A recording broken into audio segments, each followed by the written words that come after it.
pagi semuanya. Ya. Sebelum kita berdoa untuk pagi hari ini, saya akan bagikan kebenaran firman Tuhan jadi dasar untuk kita berdoa. Saya kasih judul dipanggil keluar. Kita lihat firman Tuhan di Kidung Agung 2, ayatnya yang ke-14 dikatakan, merpatiku di celah-celah batu, di persembunyian lereng-lereng gunung. Perlihatkanlah wajahmu, perdengarkanlah suaramu, sebab merdu suaramu dan elok wajahmu. Ya. Kitab Agung ini adalah satu kitab yang menggambarkan puji-pujian kepada dari mempelai laki-laki kepada mempelai perempuan. Pujian kepada Kristus dari gerejanya, ya. Pujian dari Kristus kepada gerejanya. Dikatakan bahwa merpatiku di celah-celah batu. Kita adalah merpati sebagai gambaran dari anak yang dikasihi, kekasih hati yang Tuhan begitu memandang kita berharga dan mulia.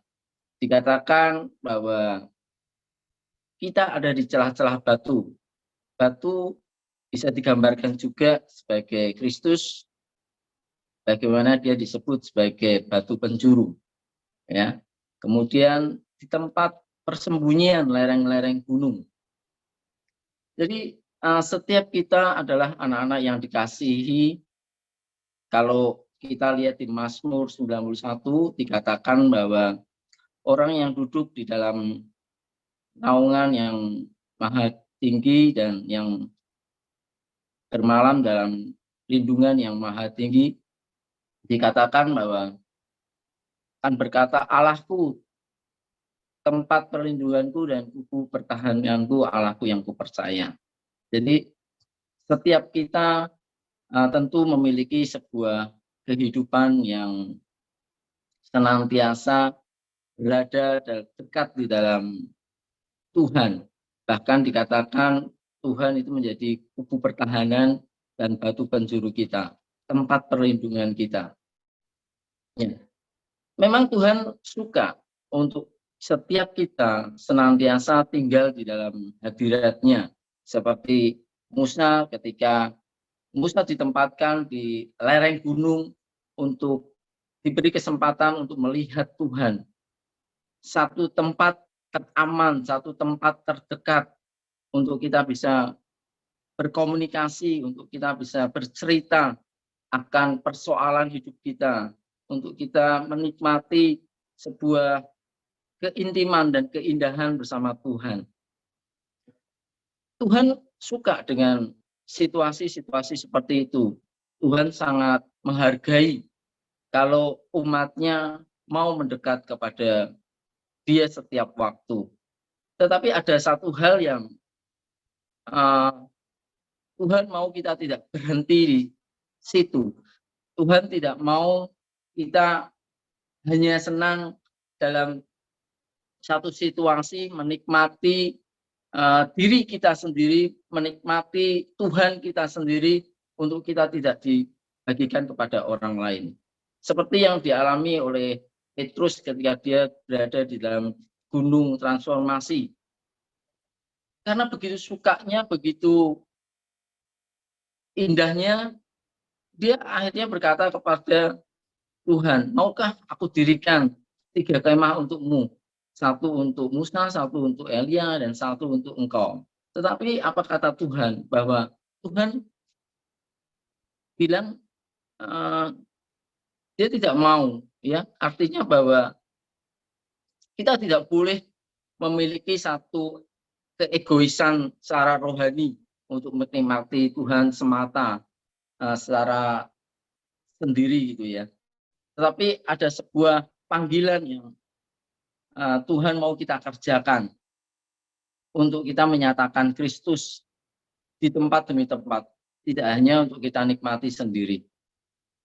Di sini dikatakan di Kidung Agung pasal yang kedua ayat 14, perlihatkanlah wajahmu, perdengarkanlah suaramu. Mari setiap kita keluar, setiap kita keluar dari zona nyaman kita, keluar dari keintiman kita sendiri bersama Tuhan, untuk kita memandang dunia luar, untuk kita melihat situasi-situasi apa yang ada di sekeliling kita, untuk kita mengubahkan keadaan-keadaan tersebut.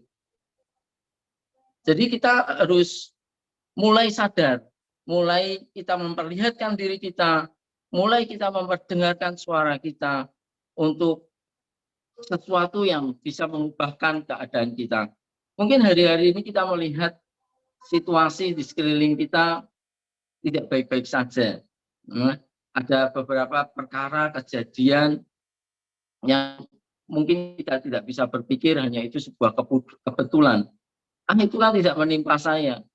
Itu kan tidak menimpa gereja Tuhan. Itu kan terjadi di luar kota saya, di luar daerah saya. Itu terjadi mungkin di beberapa pulau. Ya, perkara-perkara mungkin terjadi banjir yang luar biasa di Kalimantan dan Sumatera. Terus begitu juga ada kejadian-kejadian di sekeliling kita, mungkin keamanan yang mulai tidak kondusif, atau suhu-suhu politik yang membuat kekacauan negeri kita, ataupun mungkin perkara-perkara yang lain yang membuat kita tidak tenang.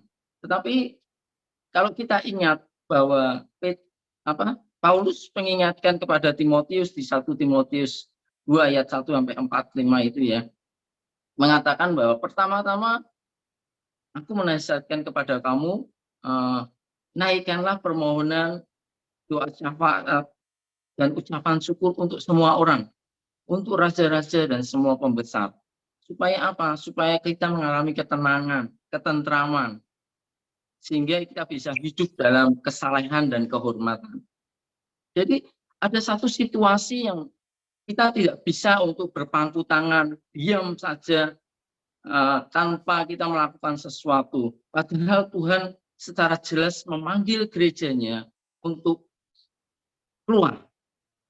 Gereja artinya eklesia, artinya dipanggil keluar untuk membicarakan, menyejahterakan sebuah kota dengan strategi-strategi, dengan cara-cara yang Tuhan mau. Bagaimana tempat di mana kita tinggal itu mengalami kesejahteraan yang luar biasa.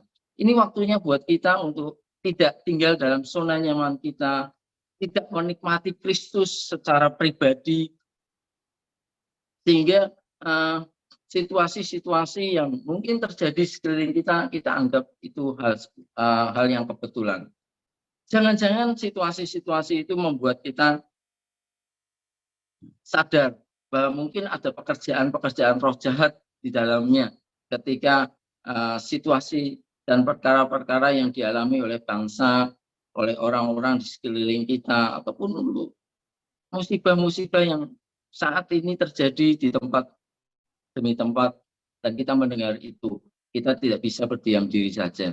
Mari kita keluar, mungkin hari ini kita hanya bisa berdoa. Satu hal yang sederhana yang bisa kita lakukan hari ini, kita bisa berdoa buat kota kita, berdoa buat gereja kita, berdoa buat bangsa kita, berdoa untuk orang-orang di sekeliling kita. Apakah ketika kita tidak melakukan itu, hidup kita baik-baik saja? Tentu tidak. Justru dorongan yang timbul dari hati kita, apa yang Tuhan kehendaki supaya kita mau kerjakan, ya, kita berdoa untuk semua orang, kita berdoa untuk raja-raja, kita berdoa untuk semua pembesar. Karena Tuhan menghendaki supaya semua orang itu diselamatkan, dan itu sesuatu yang Tuhan suka, sesuatu yang Tuhan kenal di dalam kehidupan orang-orang percaya. Sekalipun hari ini dikatakan bahwa sebab merdu suaramu dan elok wajahmu. Mungkin kita dengan sederhana sekalipun berdoa untuk bangsa kita, berdoa untuk kota kita, berdoa untuk gereja kita, supaya gereja ini tidak mengalami hambatan ketika Injil diberitakan. Kita tentu berharap bahwa kebenaran firman Tuhan harus senantiasa terdengar secara luar biasa, supaya Tuhan menjamah, Tuhan mengubahkan tempat demi tempat, terlebih khususnya bagi uh, pengembangan gereja GKKD di luar kota. Tentu butuh support doa, butuh tempat untuk kita memerangi roh teritorial yang ada di sekeliling kita. Puji Tuhan kalau hari ini kita semua sedang membangun sebuah kubu doa untuk memerangi roh teritorial di sekeliling kita. Jadi mari hari ini sadari bahwa setiap kita dipanggil keluar untuk tidak menikmati keintiman secara pribadi ataupun bergumul untuk pergumulan kita pribadi, tetapi setiap kita dipanggil keluar untuk kita berdoa syafaat, untuk kita mengucap syukur, untuk kita menaikkan permohonan kita bagi semua orang, bagi raja-raja, bagi semua pembesar di negeri ini. Kita percaya bahwa setiap keputusan yang akan keluar dari pemerintahan, dari orang-orang yang memiliki otoritas di negeri ini, semuanya itu mendatangkan ketentraman dan kesejahteraan buat setiap kita. Sehingga apapun undang-undang yang dibuat, apapun program, keputusan, kebijakan yang ditentukan, kita berdoa supaya itu menjadi sebuah kesempatan, ada sebuah peluang supaya gereja semakin hari semakin berkembang luar biasa.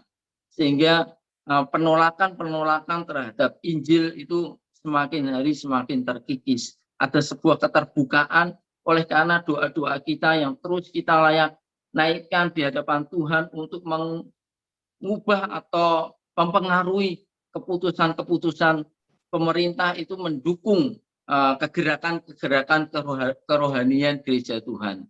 Dan kita juga berdoa untuk keamanan ketika ada campur tangan dari pekerjaan roh jahat atas apa yang terjadi di sekeliling kita. Kita bisa memerangi mereka, kita bisa mematahkan setiap puasa-puasa itu, sehingga kita melihat hal-hal baik terjadi di sekitar kita. Mari sadari bahwa kita adalah orang-orang yang sudah dipanggil keluar.